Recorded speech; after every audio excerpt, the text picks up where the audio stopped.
A stressed manager and a team struggling for form with a heavyweight clash to come. Am I talking about Pep City or our podcast? We're back for the second time this week to answer that question and to preview this weekend's football with a dream team of betting experts. All that and more on today's show.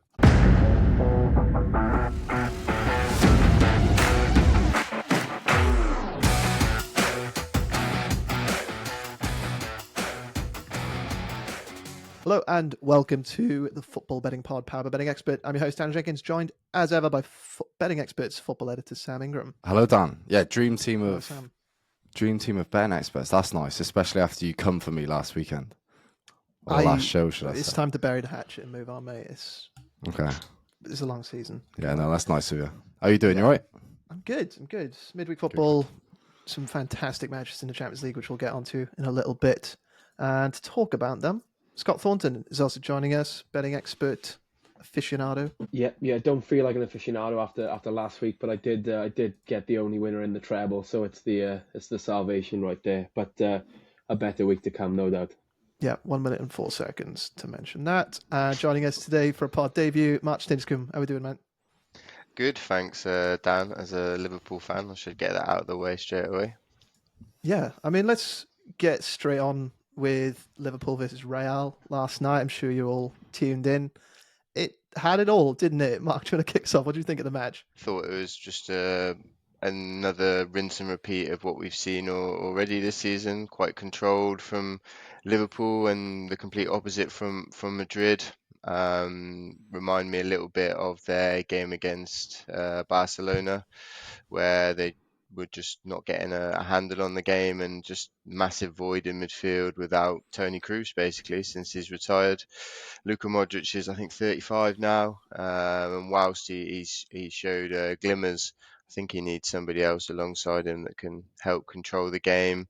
And there's still that sort of, where's Mbappe's best position in this Madrid team?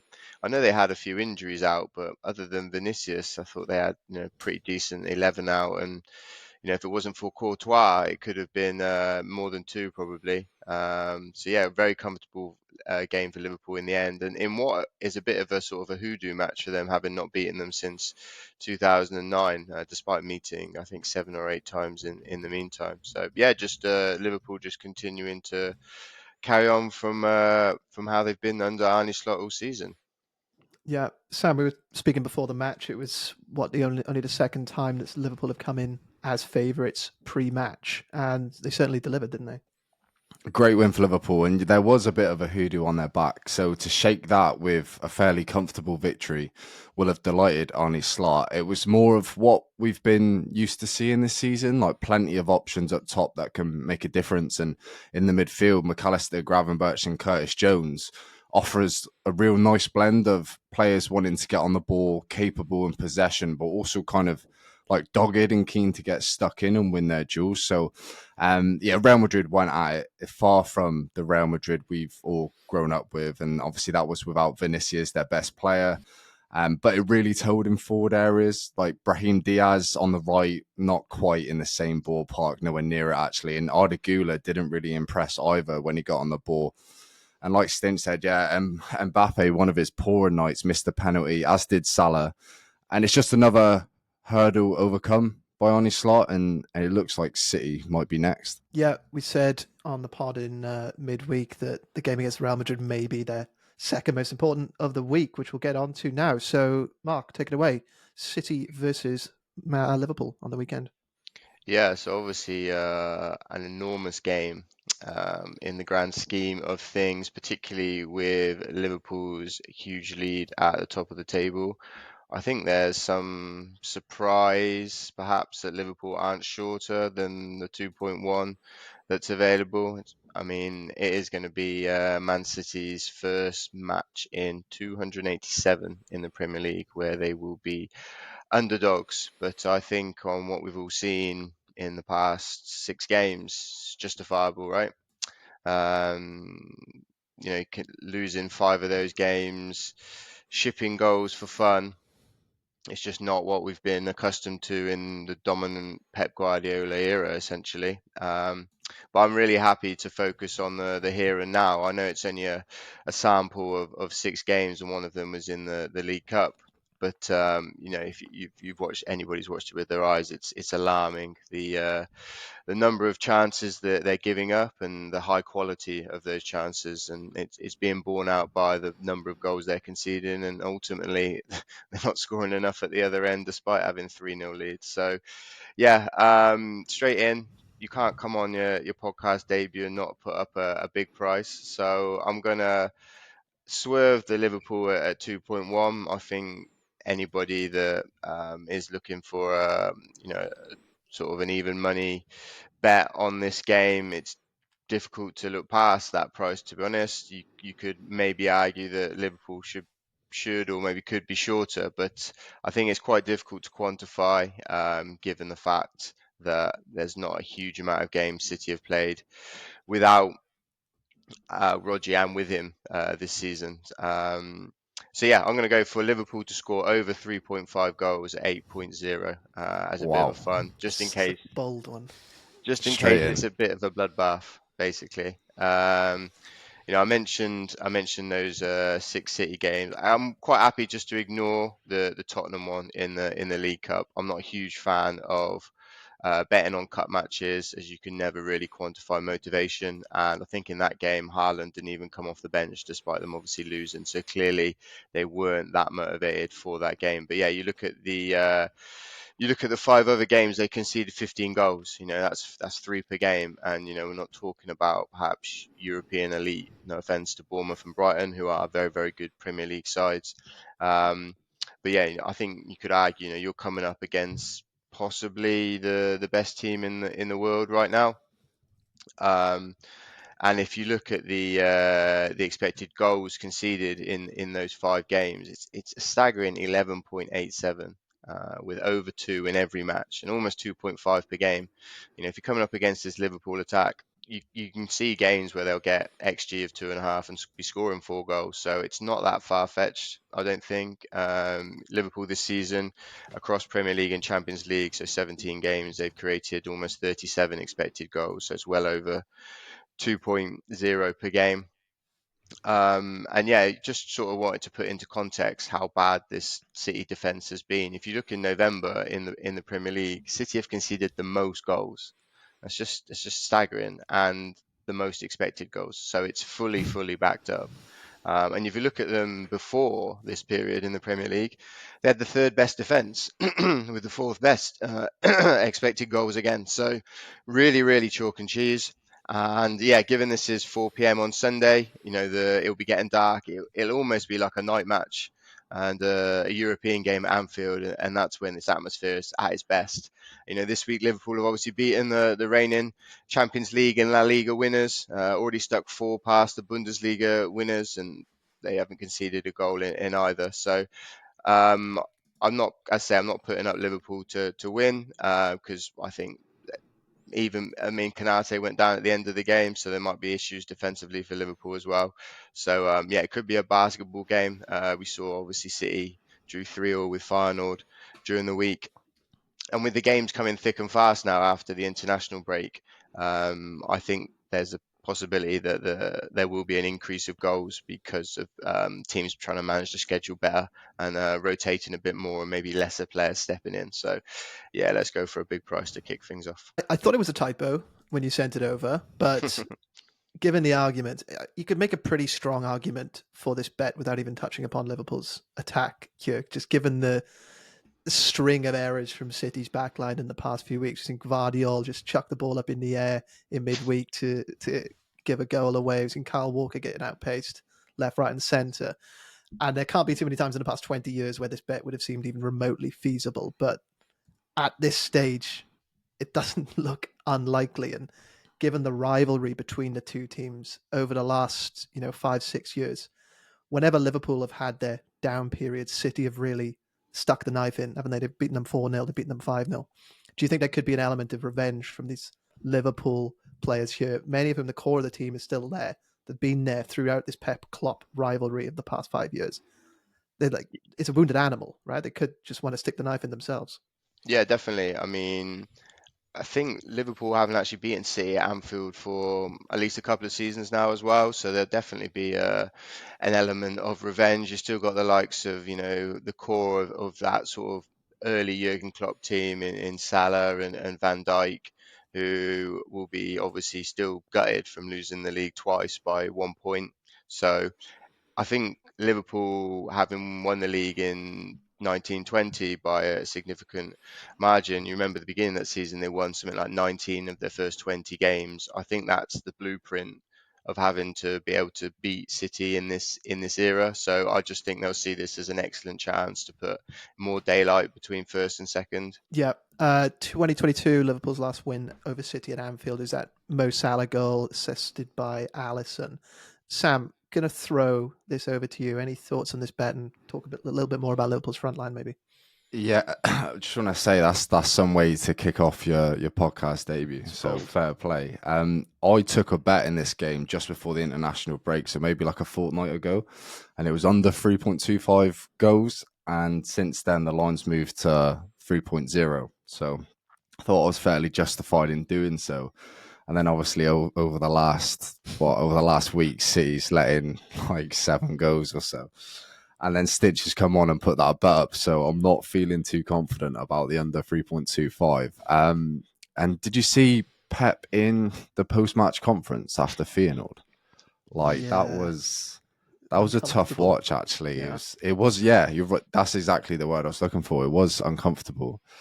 And I would assume, like, the cynic in me says that maybe there was like a bit of a scuffle in the changing room. I don't believe what he's saying. I reckon, yeah, maybe something was said in the change room, and not all is well at Manchester City. But regardless of what happened, it's the manner of the defeats which is most alarming and will be most alarming for Pep. So 3-0 up at home to Feyenoord in midweek, conceding 3 goals in 15 minutes. And it felt inevitable as well after the first Feyenoord goal went in. You kind of just expected it to happen, which we are not used to for Manchester City and Pep Guardiola. Spurning chances at home to Spurs in the Premier League and then going on to lose 4-0, going ahead in Brighton and Sporting and then losing both games, going 2-0 down in Bournemouth, losing there on the South Coast and, going 2-0 behind to Spurs in the League Cup, which Stinch mentioned, which kicked off this run of 6 without a victory. So now Liverpool at Anfield, you'd have to be a very, very brave bettor to bet against Liverpool, I think. At the prices, I'd probably opt for to get the draw on side with the Liverpool minus 0.25 Asian handicap, just because we know, like, it's Manchester City against Liverpool. It's a set of players against a set of players where you've mentioned it, that there's a real sporting rivalry there and has been over the years. And I wouldn't be surprised if this ended a draw. So just to get a bit of security on our side, I don't mind the Asian handicap. But yeah, Liverpool are looking primed for a win, you'd have to say. Yeah, Mark Stinchcombe going a little bit less conservative than Sam, over 3.5 Liverpool goals versus Man City at 8.0 for his first pod bet. Full unit on that? I think there's no need to go crazy. So half a unit, I think, is the disciplined approach. 8.0 pick. But Scott, throw it over to you. How are you going to approach this game from the props market? What are we expecting? Well, I feel like we've covered every basic angle there, and talking about the goals and where the game will come up. So naturally, I'll just I'll put a different spin on it, and we're going to back over 31.5 throws in the match. As Sam said, City certainly lack composure at the moment. The fact that it seemed inevitable they were going to concede those late goals, and those scratches on Pep's head certainly tell me that he lacks composure as well. So I'm going to back over 31.5 throws, in the sense where the composure comes into it, where City are just so keen on playing out from the back all times, and being able to just hold on to the ball in tight spaces and pass through is so key in avoiding throw-ins, and that's why City matches do tend to see so few throw-ins. So we'll get into the numbers, which are more promising. We're not just relying on the fact that City have capitulated in recent weeks. Liverpool matches have seen the 4th most throw-ins in the Premier League with an average of 35.67. That increases slightly to 35.83 at Anfield. So that's well above the 31.5 line we've got here. City matches have seen the fewest throws in the Premier. The second fewest throws this season. since Pep's come in, it has been the first by quite some distance, but Villa are actually beating them to that this season. There's 27.83 on average in City games, 30.17 in their away games. But the main driving factor from this bet is City's matches at Anfield. So there's been 33 throws or more in the last 5 games between the sides at Anfield, with an average of 39.8. So that's way, way, way above the offer in the 365 are giving us here. I just think it's going to be a bit of a basketball game, like Mark said. So we should see plenty of throws. The data says we should see plenty of throws. I feel like Liverpool and City games are very different to City versus anybody else. So we can kind of disregard that low throw-in average we see generally in City games. And I think we'll see an entertaining game. And entertaining games usually see the ball go out of play a lot of the time. So I really like that bet. Those who do like a long shot, if you're cut from the same cloth as Mark there, then yeah, knock yourself out and go over 38.5 throw-ins and get your big price in. Maybe double it with over 3.5 goals as well if you're feeling really greedy. But I'll stick with over 31.5 for now at 1.8 with Bet365. Good stuff. Scott, there was a time when City versus Liverpool was the fixture was quite formulaic. It was quite we were noticing similar trends, similar patterns in every single game they play. It would be both teams scoring. We see plenty of goals, plenty of cards. Are we expecting anything similar here? Like back then, we didn't speak about it back then, maybe 2021, 22, but I'd estimate that there weren't too many throw-ins. Like the ball was probably kept in play a little bit more with such ball playing players on both sides. Really, we're not really seeing that anymore. Generally, those games were all at the Etihad, so Etihad was very low throw-ins. But as soon as it gets to Anfield, it's very, very high. Like I said, the last 5 meetings between the sides at Anfield. The Community Shield meeting, I think there was over 45 in that one. I don't have that number to the top of my head. That's in both Community Shield meetings, hit 40. So it's purely the games at the Etihad. Maybe, wouldn't say Klopp was conservative, but obviously a different approach to the game as to when they're playing either a neutral venue or Anfield. So those games, they're still relevant. The recent meetings at the Etihad have generally lacked throw-ins, but that goes out the window when we get away from Manchester. Good stuff. Scott Thornton's first bet of the show is over 31.5 throw-ins in Liverpool versus Manchester City. That's a 1.80. Sam, one of your Plymouth bets won the other day, and you've wasted absolutely zero time in coming back for another one. Yeah, I've just been relentlessly backing against Plymouth every single week, and it's been going all right personally. And after midweek, Dan lost 6-1 to Norwich away from home. I see no reason to not get back on the Argyle opponent train away from home. Self-hatred, self-loathing. Yeah, well, I'm going to this game as well. So this is a bit of fun. I actually got on Bristol City minus 0.75 Asian handicap. Probably, I don't know, a few days ago when it was released. It's now -1, but I still like it at 1.89 on Bet365.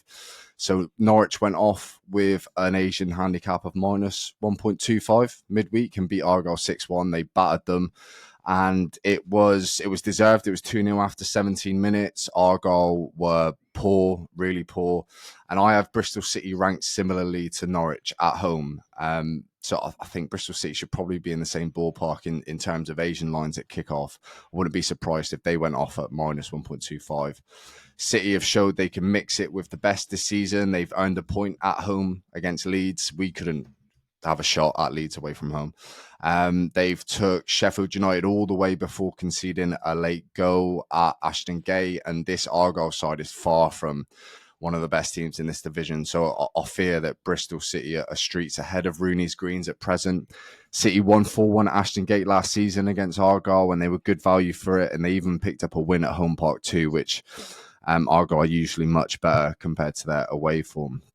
The one red flag here, Dan, is Bristol City's home form on the face of it. So they've overseen just 2 out of 8 victories this season at home under Liam Manning, which is the 4th worst out of 24 championship sides. But they have faced Coventry, Leeds, Sheffield United and Burnley. Those are 4 of their 8 home games, and the latter 3 of them being their previous 3 home fixtures. So the other caveat is that they now face Plymouth Argyle, a side that arrives to the majority of away venues bent over with a little red ribbon around them, if I'm going to be brutally honest. Like, they've not won an away game in 9. They've lost 7 of 9. They've conceded 23, and they've scored just 3 goals. So Bristol City minus 1 Asian handicap down at 1.89, money back in some capacity for a Bristol City win. Yeah, looks good. Can I please read out Wayne Rooney's comments from his press conference? Yeah, go on. Okay, so after losing 6-1 at Norwich City, Rooney said, "I could probably put the under-18 team out there and they wouldn't concede 6 goals. I'm very disappointed, angry, frustrated, and the next 24 to 48 hours are not going to be very nice for the players." Is that, are you reading anything into that? Are you expecting a bounce, maybe? Well, you would expect some kind of response, wouldn't you? But we've just been so bad away from home for so long that I would be shocked if it got them playing and if it ended up getting us a result. So we've lost to 0 in 6 out of 9 away games this season, creating little to no clear-cut opportunities whatsoever when playing away from home park. All 9 of this season's Argyle away outings have accumulated less than 1.0 xg, and 5 of those 9 games have produced under 0.5 xg for Argyle. Like, how poor is that? Like, so basically the chances of Argyle being afforded one opportunity of, say, 0.75 xg plus, something you're expected to score from, is so small given their cumulative figures. So yeah, I'm just happy to keep betting against them away from home, and I'll do so all season long until they give me a reason not to. So I'll be in that Aston Gate away crowd. I don't know, I'll probably be the only one cheering these Bristol City goals when they come by the truckload. Good stuff. Keep staying around. Maybe you'll get a game if you can smuggle Maybe. your way to the under-18s. Yeah. Maybe. Sam's first bet of the pod is Bristol City minus 1 Asian handicap versus Plymouth Argyle. That's a 1.89. Mark, let's throw it over to you for your second bet of the pod. Yeah, so this is obviously more a bit of a professional punch, shall we say. So I'm heading over to Wolves v Bournemouth. Bournemouth going off slight faves away at Molineux at 2.4. Basically, since the increase in additional injury time in the Premier League at the beginning of last season, I'm always looking at goals bets, essentially, given the additional time. Since the beginning of last season, we're seeing 3.18 goals per game in the Premier League. If you compare that versus 2.85 the season before, it's obviously a huge increase.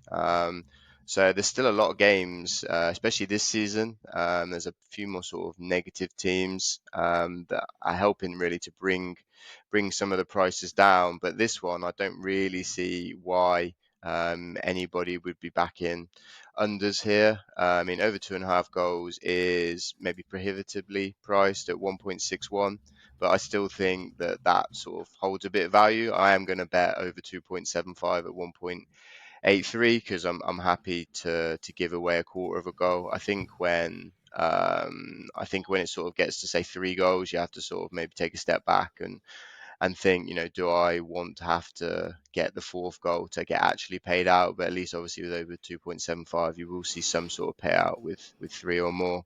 But yeah, I mean, if you look at 2 teams involved here, Wolves, obviously their main issue is defensively. They shipped 28 goals in their 12 games, which is by far the most in the league. If you go further back to the majority of this year, they conceded 49 goals in the last 22 games. That's well over 2 per game, and that's obviously over half a season sample as well.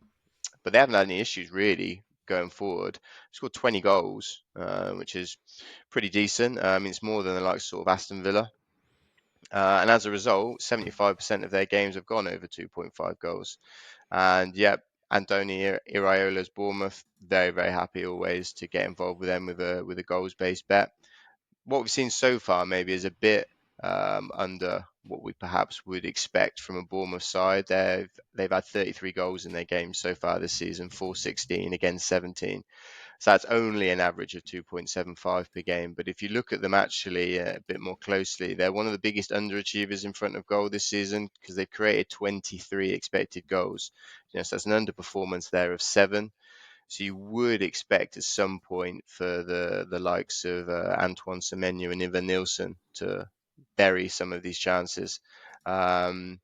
But the thing is, their high quality chances are coming in no small part to their willingness to get shots off, because they actually rank the third most shots in the league, Bournemouth, at 15 per game. So again, that's seeing a decent proportion of their matches going over 2.5 goals. And if you look at the majority of their games in 2024, 16 of their last 24 have gone over 2.5. So, it's a decent strike rate there of 67%. So, yeah, I think perhaps the line should be closer to 3.0. So, yeah, very happy to back over 2.75 here at 1.83. Yeah, it looks good. Betsy's projections for the match coming in at 2.77, so definitely with you on the overs. Starting to see a bit of resurgence from Wolves, right? They've unbeaten in 4 now in the Premier League, big win away at Fulham. If I could push you on a winner, maybe you fancy Wolves to keep this run going? That's a very tough question. Can I sit on the fence and pick a high scoring draw? Absolutely. Yeah, there we Absolutely. go. I mean, 2-2 after that draw. first bet, you can do what you want. Like, Got to see if it wins first. yeah, we'll see. Fantastic. Mark's second bet of the day is over 2.75 goals in Wolves versus Bournemouth. It's a 1.83. Sam, stick in the Premier League. Reports coming out of Ruud van Nistelrooy potentially joining Leicester City as their new manager. And you're looking at their match on the weekend. Any hoping for a new manager bounce, maybe, if he's in charge in time, which probably won't be? Maybe slightly, but not so much that they win the game. I'm going for Brentford win and both teams to score versus Leicester. You can get that at 3.00, 2-1. So Brentford still remarkably lead the Premier League's home standings, 1 point ahead of Liverpool. No team has scored more goals at home than Brentford this season with 18. They've won 5 out of 6 of their home games. And at the same time, only one team in Wolves have conceded more goals at home than Brentford's 11. So very much goals at both ends, but usually with Brentford coming out successful in terms of a result. And actually, whilst on the topic of home and away goal totals, Leicester have conceded the most goals away from home with 14 in just 6 matches. So Brentford versus Leicester on the weekend, it feels like the perfect recipe for goals. And now you mentioned it, Ruud van Nistelrooy is in the process of joining Leicester as head coach. It isn't done yet. I'd rather he wasn't in post, but we'll see how that progresses and whether he's in time. He's in time for Brentford away. That will give the players a lift, a new voice, a figure that a lot of the players will have idolised growing up, probably, especially those playing in forward areas. If you look at Van Nistelrooy, he's won the Dutch Cup with PSV against Ajax on penalties, and then he resigned with 1 game left of the season. He had them sitting in second place. And then obviously he took over, had a brief stint with Manchester United. He did well, but obviously he's really small sample size. I'm intrigued, Dan, but I do feel for Steve Cooper. I don't think he was given long enough at all. And considering the tools he had to work with in terms of playing staff, Leicester find themselves in 16th. I'd say he was probably overachieving. Like Leicester, for me, one of 3 of the worst sides in the Premier League, and there's currently 4 clubs below them as we enter the early stages of December. So that says it all for me. So yeah, to be fair, these calculated risks have defined Leicester in recent years. Ranieri, Maresca, and now Ruud van Nistelrooy. So I'm not saying it's a bad decision. I'm not saying it's not going to go well. I just feel that maybe Steve Cooper has been a little bit hard done by. Regardless of whether Van Nistelrooy is in charge in time, are you worried there could be a bit of a boost from the players who clearly weren't enjoying life under Cooper? They were pictured in the weekend in Copenhagen, I think it was, at a club with a sign that said, "Enzo, I miss you." Now, could it be a case that like a change is as good as a rest? Maybe they'll come back, fire in, and we'll start to see Brentford's unbelievable home form start to even out a little bit. Maybe. I would imagine that, yeah, like there would be a few lesser players in that squad buoyed by the news of Cooper going, keen for Van Nistelrooy to come in. I don't know if that's going to translate into a positive Leicester victory. They've scored in 11 out of 12 Premier League games this season. The only game they didn't score in was that 3-0 defeat to United. So Steve Cooper has got them kind of playing. Is this Leicester side doesn't really know when it's beaten, often scoring when they're trailing in games and occasionally coming up trumps in injury time. And those are 2 brilliant traits to hold, especially when the subject of both teams to score and win versus superior hosts. So I don't expect Leicester to get a positive result, but I'd expect them to get a goal. And with Brentford's leaky nature at home, then expecting Leicester to score. But if you look at Brentford's recent record versus newly promoted clubs, actually at home, they've won each of the last 5, including a 4-3 back and forth against Ipswich not long ago and a 3-1 victory also versus Southampton this season. So this is a spot that Brentford are pretty good in. And in terms of, recent trends and season trends, they're very, very good at home at the minute. They just concede a little bit too. Yeah, maybe feel a little bit more confident if Cooper was still in charge, but it's not enough. Probably. Yeah, exactly that. Yeah. I don't blame you. Okay. Sam's second bet is Brentford to win and both teams to score versus Leicester City at 3.0. Now, I miss Enzo. So, Scott, talk about Chelsea. Yeah. So we're going to stick to a bet that I've mentioned on this podcast quite a bit. I'm definitely in line with Sam. And if anything broke, don't fix it. He's going to back Plymouth, against Plymouth, I should say, every single pod. And I'm going to back Chelsea cards until bet365 up the line considerably, to be honest. We did this bet last week as part of the treble. We thought we'll talk about it a little bit more this week. Madley was at the whistle in the Leicester game. There were 7 cards in that one. Indeed, he was lucky to stay on the pitch for a foul he made on Cole Palmer. I can't believe VAR didn't send him off after that. But we're backing over 5.5 cards at 1.72.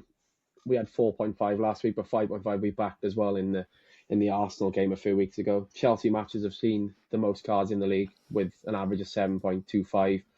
It's quite evenly split between Chelsea and the opposition. Maresca's side are picking up 3.75 cards and forcing 3.5. So they've got a way of forcing fouls and cards as well. Villa games are also card friendly. Their average of 6.25 cards per game is the 3rd highest in the Premier League.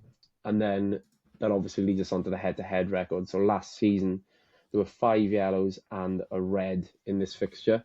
So that obviously counts as 7 cards on Bet365, with red counted as 2. In the game at Villa Park, in the league, there were 8 cards, so both comfortably above the 5.5 line here. And we've seen a rise in cards this season. It's something I've been harping on about, really. But we're seeing 5.25 cards per game now in the current campaign, which has decreased slightly in recent weeks, but that's still well above the 4.53 we saw last season. And then finally, whenever you're backing cards, it's always good to know about the referee. Stuart Atwell, nothing really to write home about, but he did referee Bournemouth versus Brighton last weekend and give out 6 yellows and a red card. So maybe he's in a good run of form for cards and cards betters. So yeah, happy to back Chelsea cards again. If it ain't broke, don't fix it. That red card, by the way, in the Brighton game, Stuart Atwell gave last weekend. Oh my God, absolutely terrible. Let's hope for more of the same. It's really bad. Pick your audience, man. Come on, we want cards. Scott, when I was researching to kind of oppose this bet, I was hoping that maybe there'd be some correlation in Premier League matches being played after European matches. Maybe the card levels drop, but going back through, they go up, if anything. We're seeing more cards in the games being played directly after European matches. So, yeah, no arguments against this. It looks good. I mean, as you said, you've been talking about this for weeks, and I expect you're going to continue talking about it until, as you said, Bet365 up their line. Yeah, we'll say that quietly, but until it's like 7.5, I don't think I'm going to avoid it at the moment. Chelsea games are carnage, and as I say, Madley last week, it was a slight worry, but 4 cards in the first half, you're never really in doubt. I think the treble bet was in by about the 50th minute. Very, very easy. Yeah, there clearly seems to be some sort of change in refereeing in this season. We're seeing far more yellow cards, aren't we? Scott's second bet is over 5.5 cards in Chelsea versus Aston Villa. That's a 1.72 on Bet365. Let's get on with the pod treble. A bit of a traffic light situation last week, wasn't it? We win, a loss, and a draw. Was that the week before? Sam? Yeah, that's correct. Yeah. Okay. Yeah, Scott got the winner. Daniele got pushed. Yeah. And for some reason, I backed Man United to win. Well, so. Sam, bring us a winner, Sam. What's your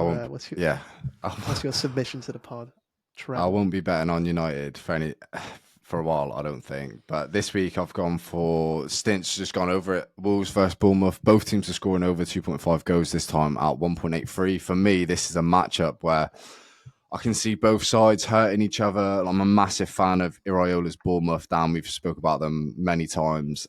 We'll know what they're aiming to do here: harass and harry as close to Wolves' goal as possible, force the hosts into mistakes, and see if they can profit from that. But equally, Wolves have their tails up at the minute. Their season is starting to turn around, albeit turning around like they're at the wheel of like an 18-wheeler. But their schedule is looking kinder now, and they've picked up a huge 4-1 win away at Fulham last weekend. And I've said before on here that I really like Wolves with the ball at their feet and working towards the final third. They move the ball quickly and possess some really impressive ball players who kind of thrive when advancing up the pitch. So, and if you look at the other side of it, Bournemouth have just navigated 2 consecutive high-scoring defeats against Brighton and Brentford, so they'll want to rectify that. And then in the end, for me, yeah, both teams to find the net here, I reckon, and for this thing to get at least 3 goals, it comes out at quite a nice 1.83 price. Yeah, Sam, looking good. Let's hope you can get back on track.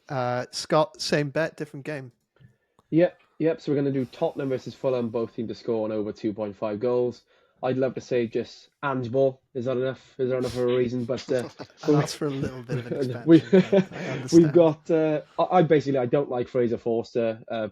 Obviously, his opportunities are limited. Dan actually told me to do some digging on Vicario this week, and I pulled out some more goalkeeping stats. This was as bad as I could imagine. So Forster hasn't had a Premier League start since May 2023. I enjoyed a run of 7 games there, but I'm not sure if enjoyed is right. He conceded 18 goals in those 7 games, which is like, I actually laughed to myself at the screen when it's. And then obviously the goal numbers in Tottenham games are pretty decent. 3.67 goals per Spurs home game this season. Both teams are scoring over 2.5 has landed in the last 4. Vicario is quite key as well. He's got 1.69 defensive actions outside the 18-yard box per 90 over the last year. Obviously recovering from Tottenham's suicidally high line, and they just don't have that now. And Forster, I don't remember the goals. I didn't go back through them, but 18 of them, he must have been throwing a few in his own net. It was a 6-1 defeat at Newcastle was the standout. I think they got beat by Liverpool as well. Yeah, they may as well just install a third post in the box at Tottenham Hotspur Stadium for the next couple of months with Fraser Forster standing there watching the ball go in his own net. Are you going to be going for goals with Vicario out, Scott, in the next couple of weeks? Goals in Tottenham games? I think so. I'm really going to pay close attention to how Forster performs this weekend. He's probably going to perform something ridiculous now. I've just slagged him off like that. But as soon as I see what I expect to see, I think we'll definitely be revisiting this topic until Tottenham get an emergency goalkeeper in January. Yeah, we'll see. Over 2.5 goals and both teams to score in Tottenham versus Fulham is Scott's entry to the pod treble. Mark, bring it home. Yeah, I'm going to, excuse me, piggyback on Sam's earlier bet of just Brentford to win at 1.65. I'm not sure Van Nistelrooy will be there in time, but even if he is, it doesn't really bother me. Normally when obviously manager comes in, talk to the sort of new manager bounce, but generally the old manager's been got rid of because of is perceived bad form, but generally it's quite often it can be bad luck, and the new manager coming in is when the sort of luck is evening itself out. If you look at Leicester defensively, they've conceded the second most expected goals this season at 28.6, but they've only actually conceded 23 goals, so they could actually get worse than they are. Sam touched on the fact they're not even in the relegation zone right now. Like, if somebody had said to you where Leicester in the league after sacking Steve Cooper, I think nine people out of 10 would have said they're in the relegation zone, and they're not. So they could get worse. They've conceded the opening goal in 10 of their 12 games, and they've had the fewest shots per game in the league. So all in on Brentford. Since they've been back in the Premier League, they've won 8 of 9 against newly promoted sides, and they've scored at least 2 in all of those 8 games. And I think Johan Visser and Brian Mbeumo are massively underrated between them, and they've been out for some of these games as well. They've scored 25 goals in Brentford's last 25 games. Like, that's just fantastic return. And Leicester have got a centre back called Wout Face, so easy. Yeah, another Ange Ball style argument in favour of the bet. You could have just said that. No, it looks good. It looks good, and it will be interesting to see if we do see that evening out, because there was collective surprise, wasn't there, when Steve Cooper was left? I think it could have been coming, but I don't think anybody was expecting it to come this soon. Like this Shades week. of Cardiff appointing Solskjaer. Obviously, Malky Mackay had to go for different reasons. I'm not saying, but Cardiff are faring pretty well. Cardiff are doing pretty well, and they've appointed, a Man United legendary striker again, and it just didn't go well under Ollie. Van Nistelrooy has certainly shown more than Solskjaer did, admittedly, but similarities there.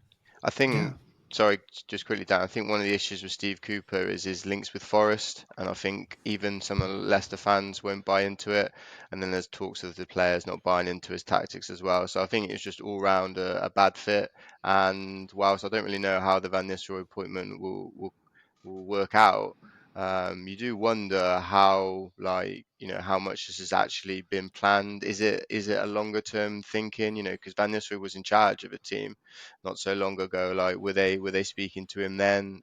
It's going to be their fourth manager in a very short space of time. I think it's the sort of last 18 months or something. So I'm just not sure if the long-term planning is there. Although Van Nistelrooy did have some good results whilst at PSV, knocked out Monaco in the Champions League, and qualified behind Arsenal in Europa League. So I think they might actually have fallen on their feet. Yeah, maybe. Difficult club to walk into. So we'll see how that develops. Recapping the pod treble, you can get both teams to score and over 2.5 goals in Wolves versus Bournemouth. In Tottenham versus Fulham as well, the same bet. And Brentford to win in a treble at 5.04. On Bet365, we're going to put a quarter of a unit on that.